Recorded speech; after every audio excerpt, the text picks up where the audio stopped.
Welcome to All Shark GDR Show! Je voulais vous parler du voyage en JDR. C'est vrai que le voyage, hein, c'est des fois, parfois un peu compliqué. Et avant de se lancer, je dirais, sur le pourquoi, mais le voyage n'est pas un simple déplacement. Ça peut être également un outil narratif, hein. Il peut avoir plusieurs raisons de faire du voyage en jeu de rôle. Ça peut être un voyage qui va être une transition. C'est ce temps mort nécessaire, hein, pour marquer la distance entre 2 actes. Voyage comme épreuve, danger qui peut venir de l'environnement, par exemple. Et là qu'on teste les ressources. Ça peut être survie, gestion des rations, fatigue. Par exemple, hein, le voyage dans ou l'exploration, hein, je dirais, dans, Mutineer Zero, c'est un peu ça, parce qu'il y a la gestion de la bouffe, il y a la gestion de l'eau, il y a, bah, l'environnement, hein, qui peut être très dangereux et très changeant aussi, selon les zones. Le voyage, bah, comme une exploration finalement, pour découvrir de nouvelles cultures, pour découvrir finalement de nouvelles géographies. Et le voyage également peut être un canalisateur finalement de roleplay. Ça peut être le moment idéal pour avoir des discussions au sein du groupe, pour avoir des introspections, pour pouvoir développer le background des personnages, pour avoir des moments de camaraderie autour du feu de camp. On en parlait tout à l'heure quand on parlait de Fabula Ultima, par exemple, hein, les scènes de feu de camp. Donc voilà, c'est vrai que le voyage, hein, peut être abordé de différentes manières. La question déjà que j'aimerais vous poser, vous de votre côté, si vous voulez bien y répondre, hein, c'est est-ce que vous avez déjà vécu des voyages en jeu de rôle qui pouvaient être un petit peu peut-être, ennuyeux? Voilà, est-ce que ça vous est déjà arrivé finalement, que vous avez ressenti peut-être un certain ennui, une certaine lassitude par rapport au voyage? Pour diverses raisons, hein, attention, hein, on n'est pas là pour, c'est pas on n'est pas dans un balance ton MJ, hein, c'est pas l'objectif, hein. L'objectif est de créer plutôt une discussion par rapport autour de ça.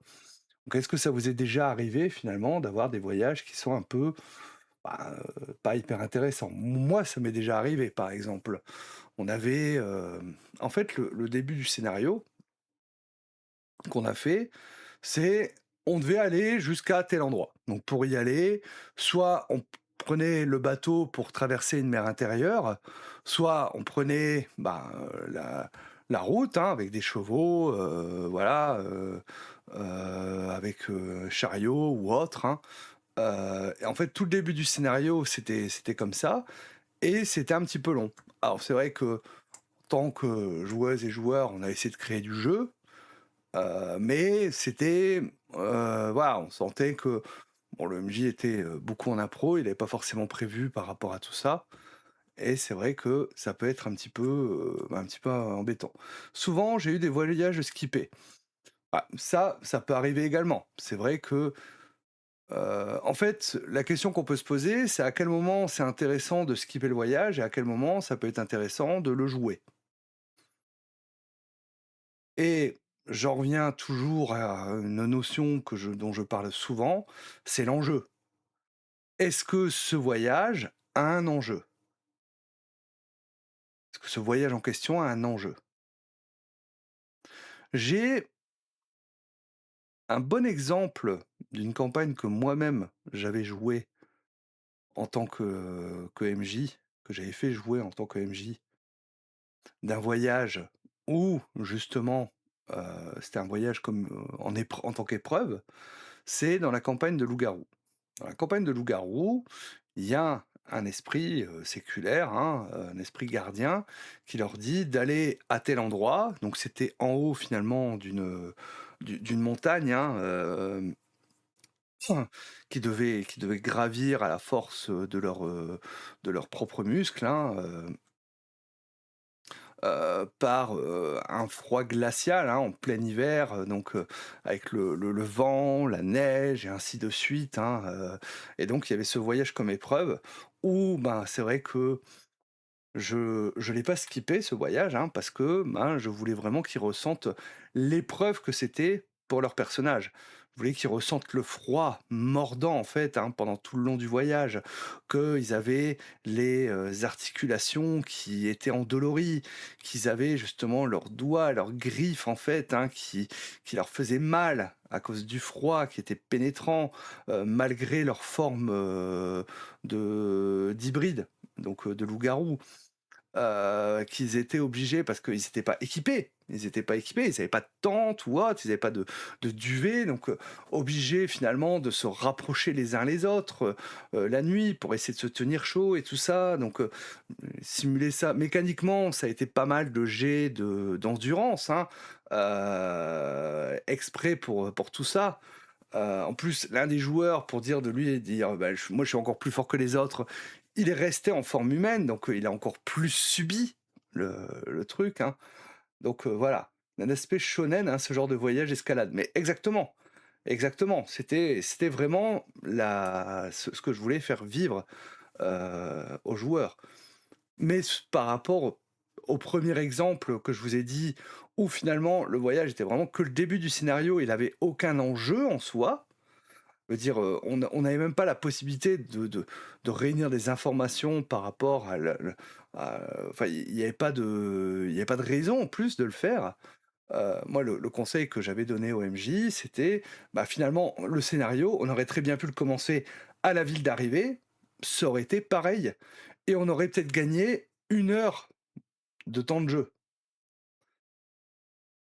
par rapport à ça. Parce que sur la fin, finalement, il a dû un petit peu rusher tout ça, parce qu'il tenait pas ses horaires voilà, c'était, en tout cas, moi, le conseil que je lui avais donné, peut-être pas le meilleur des conseils, mais voilà, c'est en tout cas le ressenti que j'avais eu. Mais oui, après le voyage skippé, peut se faire de différentes façons. On peut tout simplement faire une ellipse. Après 3 jours de route sans encombre, vous arrivez devant les portes de la cité. Voilà. On peut également le faire version, montage en fait, comme dans les films. Et là, je prendrai en exemple, le quand Bilbon, il part finalement dans le film, le 1er film Les Hobbits et que, bah, la caméra passe sur même dans les films Le Seigneur des Anneaux, hein. C'est-à-dire qu'on va avoir des plans de paysage où on va les voir avancer finalement, hein, avec des vues faites au drone et ainsi de suite, hein, ce genre de choses et ça peut être également une bonne manière finalement de skipper un voyage sans pour autant juste, dire: «Vous êtes arrivés». En parlant justement de l'ambiance. Vous traversez des plaines, vous traversez des endroits enneigés, vous pouvez parler de la météo difficile, parler de campements, peut-être, hein, qui sont faits et ainsi de suite, hein, même si c'est vous finalement qui allez gérer la narration, ce qui n'empêche pas de le faire de manière également, en narration partagée, hein, par rapport à tout ça. Mais voilà, ça permet comment dire? De broder, pas broder, j'aime pas forcément ce mot en fait, hein, mais de colorer, voilà, de colorer ce voyage, sans pour autant qu'il soit skippé de manière brute ou abrupte. Voilà. Je dirais pour les voyages sans enjeu, c'est, je pense, une solution qui est parfaitement, enviable, selon moi. Pas ce que vous en pensez, hein, n'hésitez pas à me donner vos avis dans le chat, hein. Cependant, si votre voyage il a un enjeu, si votre voyage il a un enjeu, parce que, bah, vous voulez que les joueurs ressentent la difficulté de ce voyage, tu peux faire aussi des flashbacks et faire en sorte que les joueurs se rappellent des choses qu'ils ont discutées ou vues pendant le voyage. Très très bonne chose. Ou faire une scène de feu de camp. Le soir, vous vous retrouvez autour du feu de camp, heu, alors que le feu crépite, heu autour de vous. Le Les maigres provisions que vous avez sont en train de chauffer dans un ragoût improvisé avec des herbes récupérées sur le chemin. Vous en venez à discuter. Alors là, soit les joueurs ont pas forcément besoin d'impulsion et puis ils se lancent d'eux-mêmes, un peu les joueuses et les joueurs, hein, ça peut arriver. À l'inverse, hein, vous pouvez lancer une petite impulsion et tout ça en disant: «Ben, tu as le regard qui se plonge dans ces flammes dansantes devant toi. Tu entends le crépitement des flammes, ce ragoût en train de cuire, ces odeurs qui viennent à ton nez. Qu'est-ce que ça te rappelle?» Et là, ça va éveiller la l'imagination de la joueuse ou du joueur qui va peut-être vous dire: «Bah, ça me rappelle quand, ma mère justement nous faisait, à moi et mes frères et sœurs, de bons petits plats. Nous n'avions peut-être pas grand-chose, mais finalement, nous arrivions à manger à notre faim. Oui, nous ne mangions pas de la viande tous les jours», et ainsi de suite, voilà. Sur un voyage, j'aime utiliser les cartes qui sont dans le jeu sur la route. C'est une bonne idée, hein, finalement, hein, d'utiliser, ben, des mécaniques, hein, de ça peut être des cartes, ça peut être des tables aléatoires, des tables de rencontres, hein. Alors attention, les tables de rencontres, ça ne veut pas forcément dire que c'est finalement que des combats. Les rencontres, hein, ça peut être des rencontres, narratives, ça peut être un marchand que vous croisez, ça peut être, finalement hem, peu peu peu peu importe, ça peut être un changement climatique, tout simplement.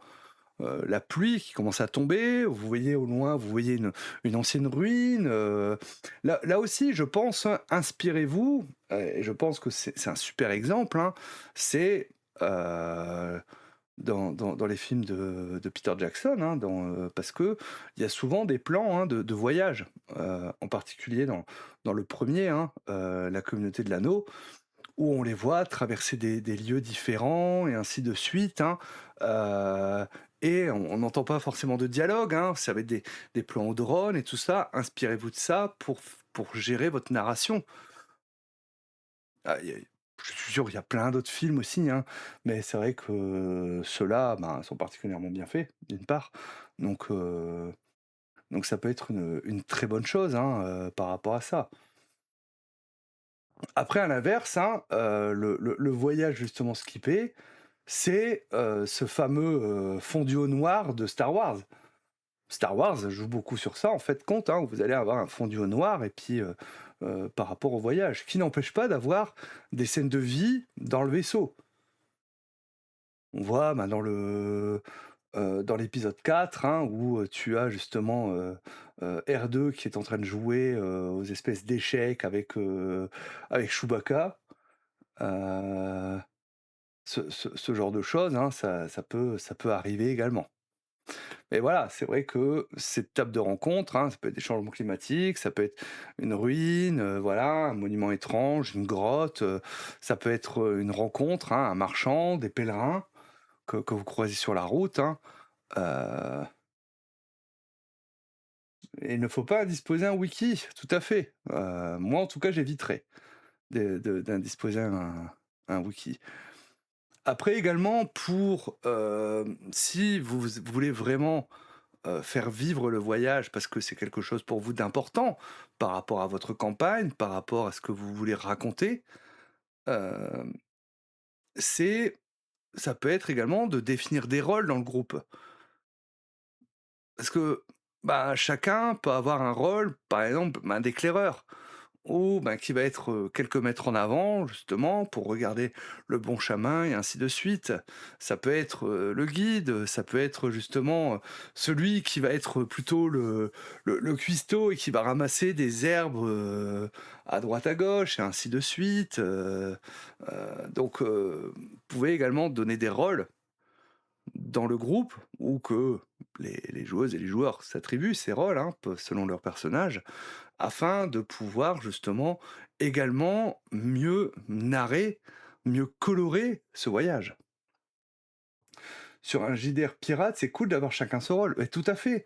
On va avoir le Bosco, on va avoir peut-être le chirurgien barbier, on va avoir le canonnier, on va avoir la vigie qui est là-haut, et ainsi de suite. Peut-être le capitaine. Le capitaine peut également faire partie justement de l'équipage.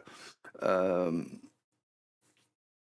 Metal Adventure, Lima, tu y as également joué. Je ne sais pas si vous avez fait beaucoup de voyages.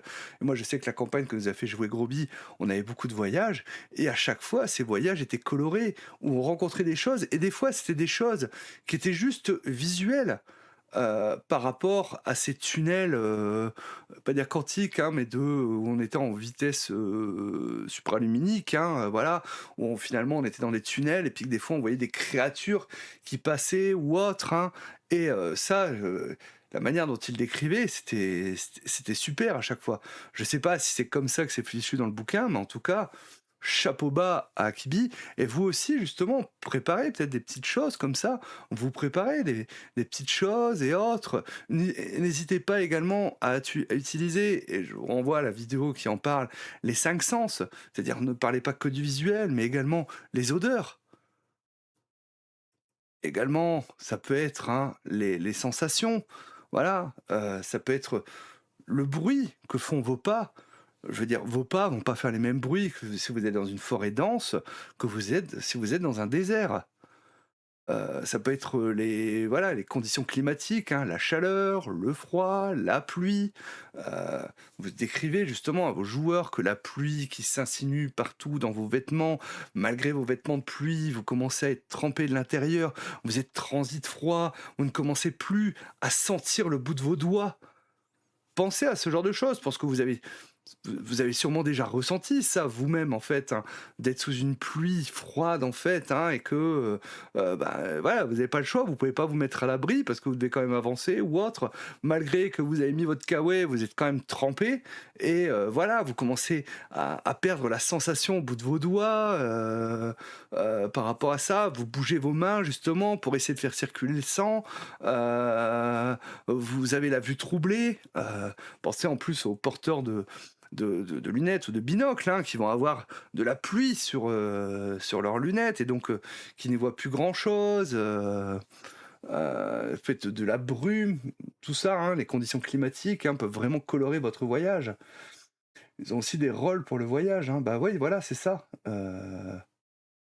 Au JDR de Forbidden Lands, c'est pas le mal basé sur le voyage, il y a des tables de rencontres et d'événements. Ouais, bah, inspirez-vous de ça, hein. Dans Mutineer Zero, vous avez également beaucoup de tables aléatoires, de lieux, et ça peut être des fois juste des lieux qui vont être là pour colorer, et d'autres qui vont être vraiment des lieux un peu plus importants.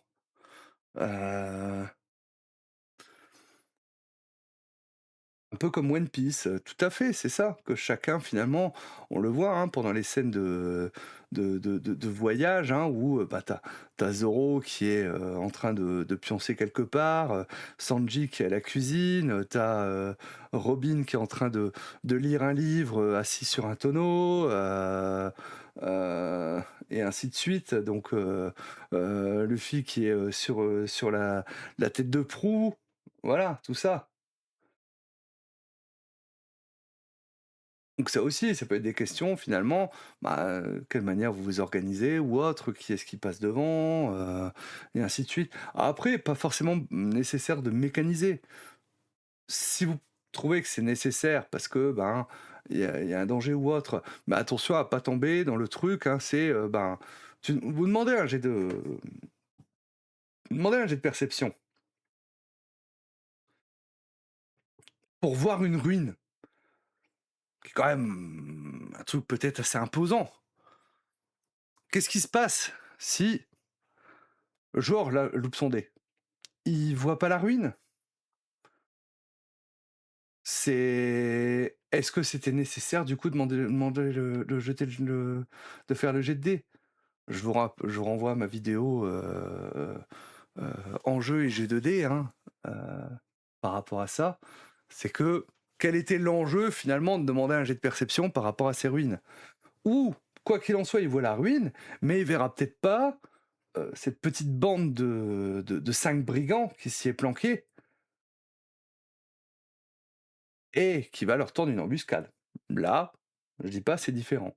Donc voilà, vous de votre côté, est-ce que ça vous est déjà arrivé justement pendant une scène de voyage d'un d'un jeu auquel, soit vous avez fait jouer ou que, vous étiez joueur, vous avez fait justement une rencontre qui sortait un peu du lot? Et vous avez dit: «Ah ouais, tiens, ça c'est vraiment pas mal, hein, justement, on sent que le MJ il a un petit peu travaillé les choses, on sent on sent que le monde est vivant. On sent que le monde est vivant et que le monde il est pas, en pause tant qu'on n'est pas là». Est-ce que ça vous est déjà arrivé finalement, une rencontre comme ça? Sur du One Piece, le pêcheur qui tombe sur un monstre des mers. Bah, voilà, par exemple. Et voilà, mais ça peut être, ben, ouais, par exemple, si vous avez vu, dessin animé Les Mystérieuses Cités d'Or, à un moment pendant le voyage, hein, il voit des poissons volants et il y a rien, je veux dire, ça c'est juste, de la coloration finalement du voyage. Je veux dire, c'est pas un danger, c'est pas quelque chose, mais c'est visuel. Ça peut être quelque chose comme ça, que vous voyez justement, l'envol d'oiseaux au loin, ça peut être, ce genre de choses, vous entendez des bruits d'animaux, dans Forbidden Zone, mes joueurs sont tombés sur un cheval sans cavalier et ça a fini à sauver un village. Bah, ouais, ben voilà, c'est cool. Parce que ce genre de choses, ça peut vraiment amener du jeu. Sur une de mes sessions, j'ai mis des méduses spectrales qui passaient juste pour le paysage. Et ouais, mais ça c'est cool. Et ça c'est super cool. Je trouve génial en fait, hein, de mettre des choses comme ça. Et ouais, c'est juste de la coloration, mais ça montre, ben, que le monde est un petit peu vivant, qu'il se passe des choses en fait, à côté. Ça peut être un troupeau de chèvres sauvages qui passe par là. Heu, Ça peut être, tout un tas d'autres choses, hein. Un écureuil qui vous regarde, sur sa branche, en train de manger sa petite noisette.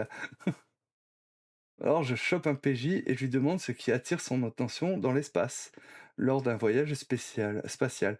Ouais, et ça peut être cool parce que si se reposer, hein, sur les joueurs, ça peut être sympa. Ça peut être très sympa par rapport à ça. Donc non, c'est une très, très bonne idée. Parce que ça peut être, peut-être juste parce que vous passez pas très loin justement, d'une étoile à neutrons, hein, qui fait cette lumière bleutée, un peu spéciale, hein, oui, oui, spatiale, hein, belle faute que j'ai fait, oui. Hem,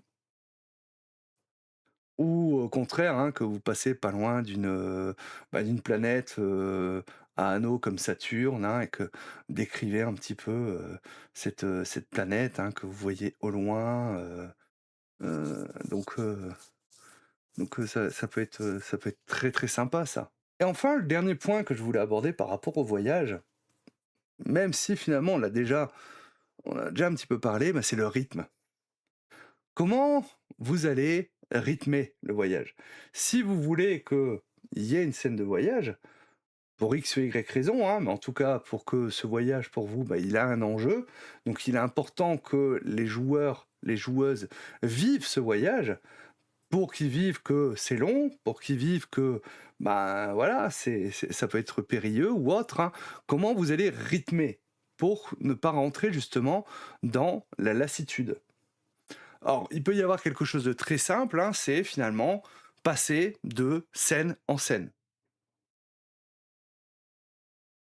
Scène d'exposition, vous décrivez le paysage, l'ambiance, la météo, l'environnement, tout simplement, hein. autour des PJ et derrière, vous pouvez passer sur une phase de tension. Un événement qui survient, un bruit suspect, une découverte, une discussion entre PJ. Attention, hein, cette phase de tension ne veut pas forcément dire que ce soit un combat ou ce soit un danger. Mais ça peut être par exemple juste ah, le pont au-dessus de la rivière auquel vous voulez passer est écroulé. Je me souviendrai toujours, si vous l'avez joué, et en tout cas tous ceux qui l'ont joué l'ont vécu, c'est le scénario de la boîte d'initiation de l'anneau unique. Donc vous jouez des hobbits et vous devez traverser une rivière. Tout le monde, tous ceux qui l'ont joué ou l'ont fait en tant que MJ, ont dit que ça a été une épreuve, parce que en tant que hobbit, traverser une rivière, c'est pas anodin. Et pourtant, l'enjeu n'est pas non plus énorme, mais bah, ça a été, bah voilà, utiliser un bout de bois pour dire de flotter, ainsi de suite, et autres, voilà, parce qu'il y a du courant. Donc voilà. Et derrière, et je suis sûr que le scénario il est écrit comme ça, et il n'y a pas un enjeu énorme. L'objectif est pas que les PJ se noient, mais c'est juste amener ben, une scène un petit peu de tension pendant ce voyage, sans pour autant qu'on ait un danger mortel. Et donc ça peut être un moment de réflexion, c'est voilà, c'est quelque chose qui se passe, finalement pas forcément bien et derrière, hein, bah, c'est, ben, la phase de résolution. On résout cet événement. Bah, voilà, on a réussi à passer, cette rivière, on est trempé de l'autre côté, bah, du coup, on enlève, nos vêtements pour les faire sécher ou autre, hein. Moss Ritter, excellent exemple. Je veux dire, Moss Ritter, le moindre petit truc, en fait, ça devient un problème monstrueux pour des petites souris. Clairement, on est d'accord et c'est ça que je trouve, génial. C'est ça que je trouve génial dans ce jeu, hein, Moss Ritter. C'est que le moindre petit truc, finalement, c'est enfin, là, je pense, souvenez-vous de «Chérie, j'ai rétréci les gosses». De la pluie, ça peut être quelque chose d'énorme parce que finalement, c'est d'énormes gouttes d'eau qui leur tombent dessus et qui commencent finalement à créer des rivières, des fleuves autour d'eux, parce qu'il pleut. Alors que, bah, pour nous, à notre échelle, ah, c'est juste une petite pluie.